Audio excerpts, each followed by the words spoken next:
আসসালামু আলাইকুম, কেমন আছেন সবাই? আশা করি ভালো। আমি এখন আসছি তেজগাঁও থেকে গুলশান 1 নম্বর নিকেতনের রোডে। এখানে আসার পরে দেখলাম একটা বিল্ডিং, বাংলাদেশের সর্বোচ্চ বিল্ডিং যেটাকে বলা হয় শান্তা টাওয়ার।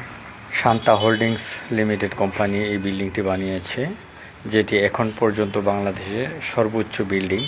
40 তলা বিল্ডিং, বাট এর উপরে আরও 5 তলা সমপরিমাণ একটি শেড আছে, যেখানে 5 তলা সমান উঁচু আর কি। এর পাশে আরও 2টা বিল্ডিং, জোড়া বিল্ডিং যেটাকে টুইন টাওয়ার বলা হয়, ওইটাও প্রায় 26 তলা বিল্ডিং। আর পাশে যেটা নতুন বিল্ডিং, এটার কাজ চলতেছে অলরেডি, ফ্লোরের কাজ শেষ, বাহিরের ডেকোরেশন এবং ইন্টেরিয়র ডেকোরেশনের কাজ চলতেছে। বিল্ডিংটা দেখে মালয়েশিয়ার বড় বড় টাওয়ার যেগুলো, ওই টাওয়ারগুলোর মতোই মনে হয়, খুবই অত্যাধুনিক। জায়গাটা যেমন এক্সপেন্সিভ, ঠিক তেমনই জায়গায় নান্দনিক বিল্ডিং বানিয়েছে। প্রতিদিনই শত শত মানুষ এখানে আসে কন্টেন্ট ক্রিয়েট করার জন্য। আসলে দেখার মতো জায়গা। এই জায়গায় আসলে আমার কাছে মনে হয় লন্ডনের ক্যানারি হোয়ার্ফ একটা জায়গা আছে, যেখানে ইংল্যান্ডের যত ব্যাংক আছে বা বিভিন্ন কর্পোরেট অফিসগুলো আর কি, ওইখানে ঠিক এইরকম দেখতে সেম প্লেসে আর কি আমি একটা ছবি তুলেছিলাম।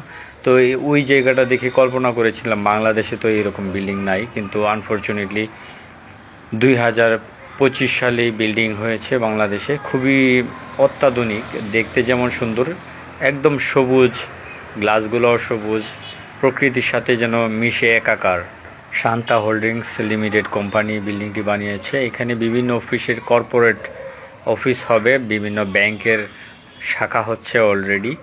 আর জায়গাটা যেমন সুন্দর, আসলে সাজানো গোছানো, বিল্ডিংটাও ঠিক চমৎকার। এর আশেপাশে আরও বড় বড় অনেকগুলা বিল্ডিং আছে, 30 তলার একটি বিল্ডিং আছে।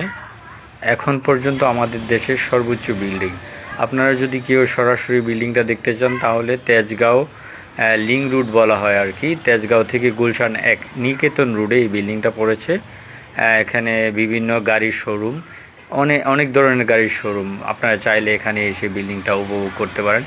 যারা বিল্ডিং লাভার, উঁচু উঁচু বিল্ডিং দেখতে চান, এখানে চলে আসবেন। ভিডিওটি শেয়ার করবেন।